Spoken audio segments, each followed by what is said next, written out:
नमस्कार दोस्तों। आज से करीब 3 महीने पहले या 96-97 दिन पहले दिल्ली की सीमाओं पर किसानों ने जो मोर्चेबंदी की, किसानों का जो आंदोलन Tikri border, Singhu border, Ghazipur border, Shahjahanpur border, Palwal border पर चल रहा है, उस आंदोलन का विस्तार अब यूपी और हरियाणा और राजस्थान के गांव में हो रहा है। गांव में महापंचायतें हो रही है। महापंचायतों में किसान नेता हिस्सा ले रहे हैं। कुछ राजनीतिक दलों का समर्थन भी पर्दे के पीछे कई पंचायतों को मिल रहा है, ऐसा कहा जा रहा है। पश्चिमी यूपी में चौधरी अजित सिंह और उनके बेटे पंचायतों में हिस्सा ले रहे हैं, अपनी तरफ से भी पंचायतें कर रहे हैं। लेकिन इन सब के बीच पश्चिमी यूपी के कई इलाकों में खापों के चौधरियों की नुमाइंदगी और कई खापों की तरफ से किसान आंदोलन को समर्थन बहुत मायने रखता है।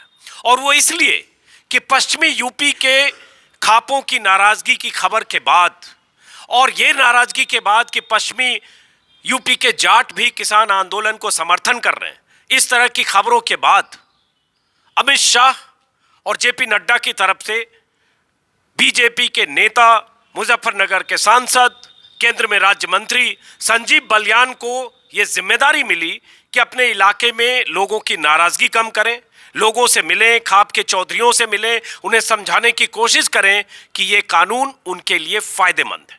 कुछ जगह वो गए, कुछ जगह उन्हें खाप के चौधरियों की नाराजगी का सामना करना पड़ा, कुछ जगह उनके खिलाफ नारेबाजी हुई, कुछ जगह से उन्हें लौटना पड़ा। एक दो खाप के चौधरियों ने उनसे मिलने से इनकार किया, लेकिन संजीव बालियान लगातार अपने इलाकों में लोगों को समझाने की कोशिश कर रहे हैं और बताने की कोशिश कर रहे हैं कि यह कानून उनके लिए फायदेमंद है। लेकिन आज मैं हूं बड़ौत में और मेरे साथ यहां बैठे हैं 84 गांवों के खाप, देश खाप के चौधरी सुरेंद्र सिंह। मैं यहां खासतौर से इसलिए आया हूं समझने और जानने के लिए कि जो आंदोलन दिल्ली की सीमाओं पर चल रहा है उसका असर पश्चिमी यूपी में है क्या, और है तो किस हद तक है। क्योंकि यूपी में 2022 में अब से करीब 13 महीने बाद चुनाव होने हैं, और अगर अभी यह नाराजगी है, क्या उसका असर वहां तक जाएगा? और अगर यह नाराजगी है तो क्या यह नाराजगी कुछ दिनों तक सीमित है, या जब तक कृषि कानून वापस नहीं होंगे, जैसे किसान कहते हैं जब तक कानून वापसी नहीं तब तक घर वापसी नहीं, तब तक उस आंदोलन को समर्थन यूं ही खाप के चौधरी देते रहेंगे? ऐसे कई सवाल हैं। या कुछ और लोग बैठे हैं और मैं इनके घर आया हूं। तो सबसे पहले चौधरी साहब आपसे ही, कि चूंकि 84 गांव की ये खाप है, तो थोड़ा दर्शकों को आप बताइए कि 84 गांव किस किस इलाके में हैं और क्या उसकी अहमियत? हमारे पूरे 84 गांव हैं, लेकिन अब तो गांव ये बढ़ गए, इधर उधर बढ़ गए, कम से कम 150 गांव हो रहे। और ये गांव हमारे यूपी में, डिस्ट्रिक्ट बिजनौर में, जिला मुजफ्फरनगर में, और यहाँ पे बड़ौत के आसपास चारों तरफ को, और हरियाणा में रहते हैं जी। तो और ये खापों का इतिहास 700-800 साल पुराना है? ये 1100 साल पुराना है जी, कम से कम। जब राजा सलक्षपाल ने ये खाप व्यवस्था को शुरू की, और जब से यही है। और ये जो चौधर है, ये वो है जी वंशानुगत। हाँ, एक अहम है, जो चौधराहट होती है, जो चौधरी होते हैं वंशानुगत है, परंपरा, उनके परिवार की परंपरा है। जो बड़ा बेटा होता है परिवार में वो चौधरी होता है। ऐसे ही होता है जैसे नरेश टिकैत बालियान खाप के चौधरी हैं, वैसे देश खाप के चौधरी हैं, और ऐसे अलग अलग खाप हैं। और मैं कोशिश करूंगा अगले कुछ दिन तक आपको कुछ और खाप के चौधरी और खाप से जुड़े लोगों से भी बात करूं, ताकि आप समझ पाएं। तो सबसे पहले यही, जो किसान आंदोलन को आप लोगों ने समर्थन दिया है, जो आपकी खाप ने समर्थन दिया है, तो मान लें कि ये चौधरी सुरेंद्र पाल का समर्थन है, या जो देश खाप है इसके जो 84 गाँव हैं सभी चौधरियों का, या सभी गाँव का समर्थन है? देखिए, चौधरी अपने आप में कुछ नहीं होता, चौधरी तो एक व्यक्ति हो, लेकिन जब चौधरी बोलता है तो उसे देश खाप अपनी आवाज़ मान देती है। तो अगर हम कोई बात कहेंगे तो हमारी 84 गांव के लोग ये समझेंगे कि काम हमें करना है। जैसे हमने उनको समर्थन दिया है, वो अकेले न बैठ कर नहीं दे दिया। अपनी एक पंचायत बुलाई गई, अपने थम्ब के चौधरी बुलाई गए, उसमें गणमान्य लोग इलाके के बुलाई गए, और सबसे विचार विमर्श करने के बाद इस आंदोलन को समर्थन दिया। और ये समर्थन जब तक जारी रहेगा, जब तक वहाँ पर धरना चलता रहेगा। और उन 40 आदमी जो भी फैसला करेंगे वही फैसला मान्य होगा। सिंधु बॉर्डर हमारा मंच है, 40 हमारे पंच हैं, उनका फैसला सर्वमान्य है। तो जो किसान नेता अगर मान लीजिए 2 महीने, 4 महीने, 6 महीने या कानून वापस नहीं होता है तो हो सकता है 8 महीने न जाने कितने दिन ऐसे बैठे रहना पड़े, तब तक आप कह रहे हैं आपका समर्थन है। चाहे कितने भी दिन हो जाओ, चाहे 10 साल हो जाओ, हम पीछे नहीं हटेंगे। तो फैसला ये समर्थन क्यों है? ये समर्थन किसानों के हित में है, क्योंकि वे किसान बिल जो है किसानों की बर्बादी कर देंगे। किसान तो सब तरीके से, हमारे यूपी में अलग से समस्या है, गन्ने का पेमेंट नहीं हो रहा 5 साल, पिछले 5 महीने का पेमेंट रुका हुआ। एक अपनी निजी समस्या है ये गौवंश, किसान दिन में तो अपना छोल लगा रात को फिर इनकी रखवाड़ करेगा।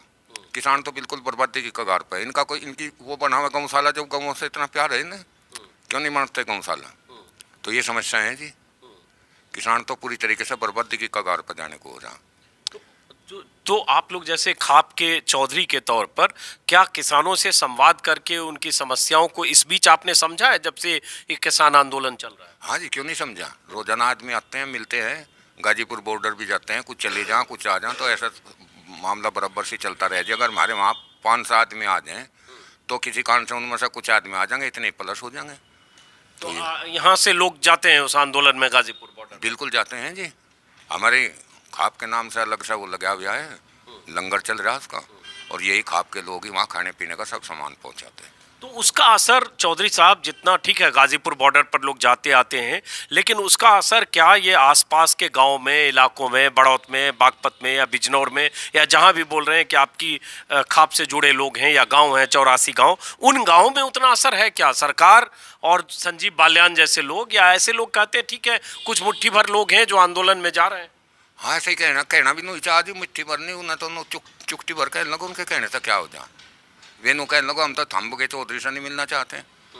अगर थम्बू के चौधरी, खाप के चौधरी सब हैं तो चौधरी वे, अगर वे खाप को थम्बू के चौधरी से नहीं मिलना चाहते, खाप के चौधरी से भी ना मिलो, और वे जनता से भी ना मिलो, किसी से भी ना मिलो, हम क्या कर लेंगे उनका? और हम तो मिलना चाहते नहीं थी। तो आप लोगों की जो मांग है उसमें क्या यहाँ लोगों को एमएसपी पर फसल बिकती है? जैसे यूपी के बारे में है, यूपी गेहूं और चावल का बड़ा उत्पादक है, लेकिन जैसे पंजाब और हरियाणा में ज़्यादातर लोगों का गेहूं और चावल 70 से 80% लोगों का गेहूं चावल बिकता है, गेहूं और धान एमएसपी पर। यूपी में शिकायत है लोगों का नहीं बिकता है, लेकिन ये अभी क्यों समझ में आ रहा है? नहीं समझ में तो पहले से ही आ रहा है। जैसे गेहूँ की कभी कभी सेंटर खुल जाए, कभी नहीं खुलते, गेहूँ के खुल जाए। यहाँ पे गन्ने पे एमएसपी हमें मिल ही रही थी, और धान की यहाँ पे कोई वो नहीं होती खरीदारी। पहले तो हमें हरियाणा ले जाना पड़ा था, अब की बार हरियाणा वालों ने भी रोक लगा दी कि भाई हमारा ही धान नहीं बिक रहा था, हम थारा कहाँ से खरीदें। तो ये समस्या है जी।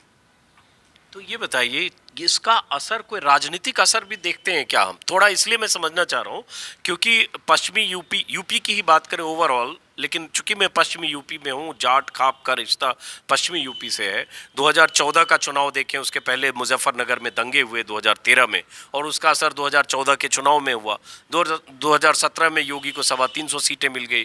2019 में भी मोदी को ज़बरदस्त कामयाबी यूपी से मिली, बीजेपी को। क्या इसका असर, इस नाराज़गी, गुस्से का असर वहाँ भी दिखता है? देखिए, ये जो दुख कष्ट में है किसान, ये जो दर्द में है किसान, इस अभिव्यक्ति को ये कहीं ना कहीं तो करेगा। जैसा अब तो सड़क पर बैठ कर रहा, क्या पता अग्गा बोट्टू में भी करता, ये तो वक्त बताओगा जी। नाराजगी पूरी है जी इस भाजपा सरकार से। तो आप लोगों ने किसको वोट दिया था 14 में? अजी हम तो ऐसे ही वोट दें था, हमारे बोट्टू का तो चक्कर छोटा, हमारा तो सामाजिक काम है जी। नहीं, फिर भी मतलब वोट तो दिया होगा। इस चक्कर में ना लगाओ जो 2017-19 में बस देखो जी, तो जैसे लोग कहेंगे हम तो लोग कोई गए हैं, जैसा जनता करेगी हमारी खाप के लोग ऐसे ही कर लेंगे हम भी। तो दो चुनाव तो 3 हो गए। पहले के चुनाव में लोग कहते हैं, और जो नतीजे हैं चुनाव के, कि जाटों का वोट ज्यादातर बीजेपी को मिला 2017, 19 और 14 में। हाँ, कोई कारण हुआ होगा जिसका। पहले तो वो 14 में झगड़ा वगड़ा हो गया था शायद, और अब की बार भी कुछ रह गया होगा, लेकिन अब की बार तो चौधरी साहब को भी काफ़ी वोट मिली थी, शायद 10-15 हज़ार से आ रहे जी। तो अब की बार तो बराबर सही था मामला जी। तो ये जो इस इलाके में जो 2013 के दंगे के बाद जाट और मुस्लिम के बीच एक खाई हुई, और उसमें बहुत सारे 60-70 लोग मारे भी गए, बहुत सारे लोगों ने दूसरी जगह जाकर शरण भी ली, शिविरों में भी रहे। क्या वो स्थिति अब इधर किसान आंदोलन के दौरान इस 3 महीने में कुछ ऐसी स्थिति बदली है? हाँ जी, बिल्कुल बदल गए। देखिए, एक तो हमारे जिले बागपत का इतिहास रहा है, मुजफ्फरनगर में झगड़ा हो या मेरठ में झगड़ा हो, एक तो बागपत की ज़मीन पर कभी कोई सांप्रदायिक दंगा नहीं हुआ। ये या तो हमारे बुजुर्गों का प्रताप है या हमारे मन का प्रभाव है, ये तो भगवान जाने। लेकिन आज तक कभी झगड़ा नहीं हुआ जी। हिंदू मुस्लिम यहाँ पर भाईचारा पूरी तरीके से कायम है।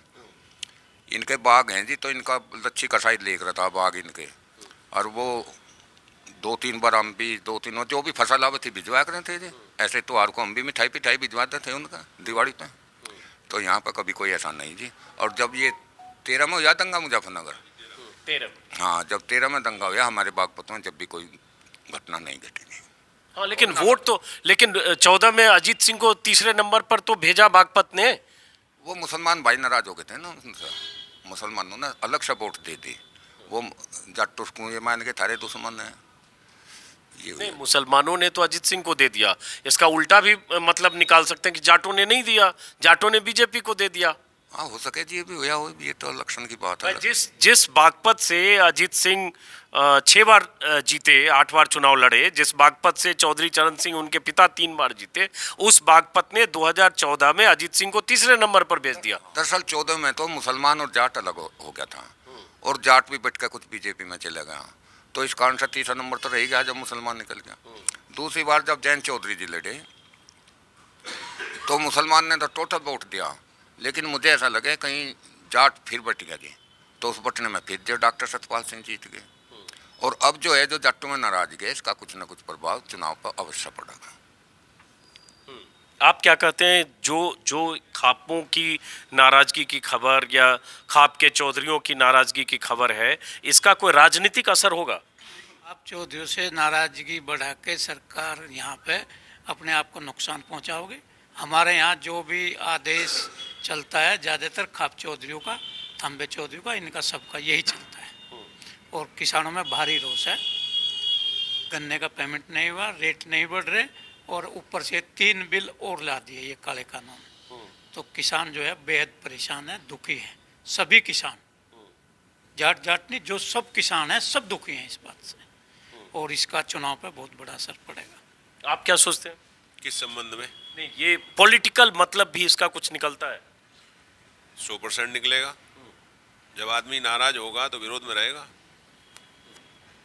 जब नाराज होगा तो 100% विरोध में रहेगा। सन 13 में मुजफ्फरनगर में दंगे हुए, भारतीय जनता पार्टी ने उसका राजनीतिक लाभ लिया, जग जाहिर है, सबके सामने है। सन 19 से पहले पुलवामा में जो हमला हुआ, आतंकियों ने जो हमारे जवानों को मार डाला, भाजपा ने उसके नाम पर राजनीति की और लोगों का वोट लिया। सहानुभूति पूरे देश की थी, विपक्ष की भी थी कि बुरा हुआ, लेकिन भाजपा ने चुनाव में भी उसके नाम पे वोट मांगा, शहीदों के नाम पे। लेकिन अब देश के लोग जागरूक हो रहे हैं, देश के किसान सामने खड़े हैं, जागरूक हो रहे हैं। देश के किसानों ने बहुत वोट दिया था भाजपा को, तभी इतने प्रचंड बहुमत की सरकार बनी है। अब निश्चित रूप से जब किसान नाराज होगा तो वोट भी नहीं देगा। क्यों देगा? किस लिए दे वोट? ये बताइए, आपका क्या शुभ नाम है? मेरा नाम कुलदीप सिंह तोमर, गांव गुराना।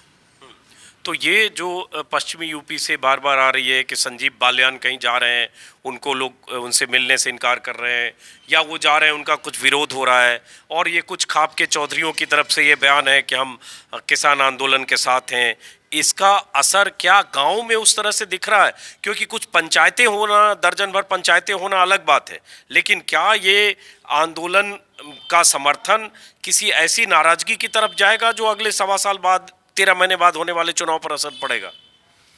ऐसा है जी, आंदोलन तो पूरे देश में चला हुआ है, और जो किसान हैं, हर बिरादरी का आदमी किसान है, और सभी आंदोलन कर रहे हैं, सभी इस आंदोलन से जुड़े हुए हैं। सरकार ने कुछ किसानों के साथ, मजदूरों के साथ कुछ वादे किए थे, तो वे वादे पूरे नहीं किए, और ये जो काला कानून लेकर सरकार आई, इससे किसान मजदूर की कमर तोड़ने का काम किया। और जब सरकार किसान के साथ एक खिलवाड़ कर रही, तो आने वाले समय में सरकार को इसका नतीजा तो भुगतना पड़ेगा। लेकिन सरकार तो कह रही है कानून फायदेमंद है ना। प्रधानमंत्री ने कल भी कहा कि इससे किसानों को बहुत फायदा होगा, कॉन्ट्रैक्ट फार्मिंग में फायदा होगा। लोग समझ नहीं रहे, लोग किसानों को भड़का रहे हैं। ये संजीव बालियान भी घूम घूम कर पश्चिमी यूपी में जहाँ भी जा रहे हैं कह रहे हैं।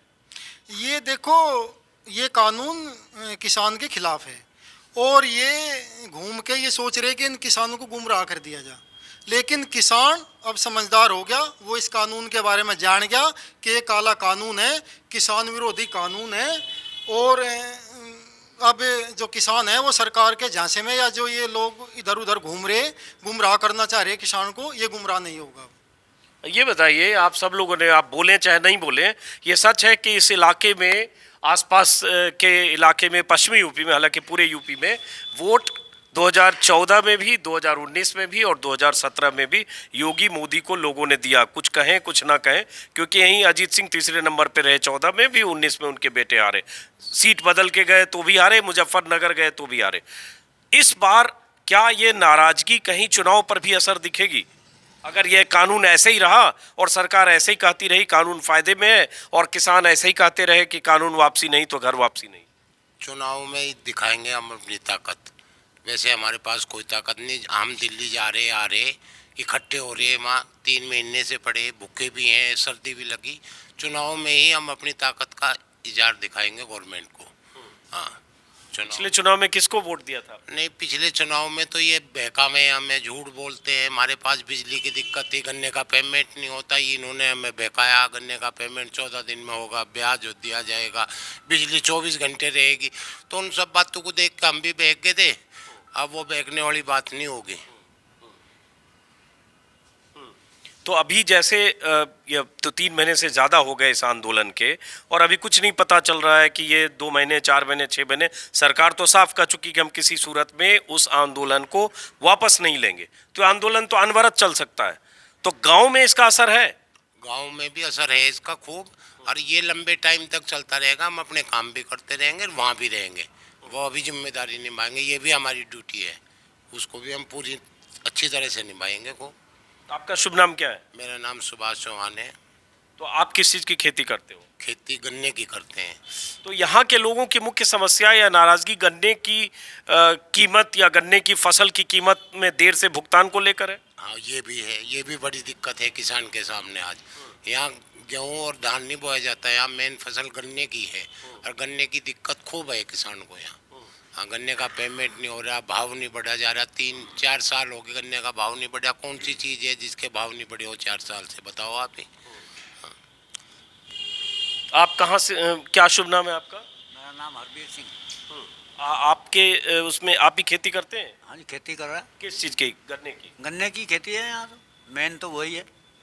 तो अब गन्ने की इस बार तो कीमत नहीं बढ़ी, लेकिन ऐसा कहा जा रहा है कुछ जगह पेमेंट गन्ने का हुआ है, मुजफ्फरनगर और कुछ जगह। नहीं हुआ होगा, हम तो अपनी जाने, हम और की क्या जाने।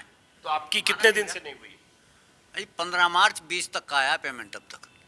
तो लगभग 11 महीने, उसके बाद की एक फसल का नहीं आया। इस फसल का तो है ही नहीं, पिछली का ही नहीं आया, पिछली की फसल जो गई उसी का नहीं आया, आधा आया, ये मानो। तो क्या शिकायत है सरकार से? सरकार अगर कह रही है कि अब ठीक है 1 साल नहीं, 1 साल बाद फसल की कीमत नहीं। शिकायत तो सारी बताई दी, और मैं ही क्या अलग से बताऊं, ये तो बताई दी इन्होंने। चलिए ठीक है, तो वापस हम चौधरी साहब के पास ही चलते हैं। अब बात यह है चौधरी साहब की कुछ खाप, जैसे आप विरोध कर रहे हैं या किसान आंदोलन का समर्थन कर रहे हैं, लेकिन कुछ ऐसे भी होंगे जो सरकार के साथ होंगे। मुझे अभी बहुत खापों के बारे में, चौधरियों के बारे में जानकारी नहीं है, 2-4-10 दिन में घूमूंगा तो पता चलेगा। तो क्या आपस में भी खाप के चौधरी बात करते हैं दूसरे खाप से जो इस खाप व्यवस्था के चौधरी हैं? हाँ जी, आपस में बात करते हैं। अभी निषाद में पंचायत हुई थी, उसमें सभी चौधरी इकट्ठा हुए थे, सभी खापों के। ये संगठन है, पहले हमारे थाम्बे है, थाम्बे के ऊपर खाप का चौधरी है, खाप के चौधरी, सारे चौधरी मिलकर उसका नाम है सर्व खाप पंचायत बोलते हैं उसको, सर्व खाप पंचायत होती है। कभी कभी बड़ी भीड़ करते हैं, कभी केवल चौधरी इकट्ठे होते हैं। अभी 1-2 फरवरी में, ठीक तारीख मेरे याद नहीं है, निषाद में पंचायत हुई, उसमें सभी चौधरी इकट्ठा हुए थे, उसमें नरेश टिकैत जी भी थे, हम भी थे। तो लेकिन सभी चौधरी अगर खिलाफ होंगे तो संजीव बालियान अभी भी तो, वो भी तो लोगों से मिल रहे हैं। अभी परसों तरसों उन्होंने कोई सभा की और उन्होंने कहा कि ठीक है, कुछ लोग लोगों को भड़का रहे हैं, और दूसरी चीज़ वो ये बार बार कहते हैं खाप का मतलब राजनीति से नहीं है, किसी का व्यक्तिगत कोई राय है उससे कोई फर्क नहीं पड़ता। हाँ बिल्कुल ठीक कह रहे हो, कोई फर्क नहीं पड़ता, उस पर नहीं पड़ता होगा तो हम क्या उस पर फर्क डाल रहे हैं। लेकिन कोई भी खाप का चौधरी मेरी जानकारी में हरियाणा तक इस कानून के पक्ष में नहीं है, सरकार के पक्ष में नहीं है, वो किसान आंदोलन के साथ है पूरी तरीके से। तो ऐसे कुछ खापों का नाम बता सकते हैं आप? हाँ जी, देश खाप होगी, दंगड़ खाप है बागपत में ही, और धनकड़ खाप है, धामा खाप है, बारा खाप है, चौबीसी, और ये चौहान खाप है जी। ये तो बागपत की होगी, और ये चौगम्मा क्षेत्र है, चौगम्मा ही हो गया, ये चौगम्मा हो गया। फिर उस आगे गठवाड़ा खाप होगी मलिकों की, उससे आगे फिर बालियान खाप होगी, टिकैसावाड़ी, वहीं पे एक लाटियान खाप है। इधर आ जाओ आप, एक इनकी गुजरों की है कलश लाइन खाप जी, जिसके चौधरी हुकम सिंह जी थे, जिसमें से मुख्तार सिंह चौधरी थे, अब उनका बेटा है, नाम याद नहीं आ रहा मैं। और आगे बत्तीसा खाप है। ये खाप हैं जी मेरी जानकारी में। ये बताइए, चुनाव के समय क्या इन खापों में आपस में सहमति कभी होती है, या चुनाव के समय कोई अंडर करंट ऐसा होता है कि हमको इसको समर्थन देना है, ऐसा विरोध करना है? दरअसल खाप तो एक सामाजिक व्यवस्था है जी। ये तो समस्या को, अपने समाज में जो समस्या है, चाहे वो किसान की हैसियत से हो, क्योंकि जो खाप हैं वे उसके ज़्यादातर लोग खेती बाड़ी करते हैं जी। तो इसमें तो यही है कि अगर कोई किसान की समस्या है तो चौधरी अपना काम करेंगे, अगर कोई सामाजिक समस्या है, कोई दौड़ का झगड़ा है, कोई लड़की का झगड़ा है, तो उसका निवारण करते हैं, और ये कोई ऐसा फतवा इलेक्शन में जारी नहीं करते हैं।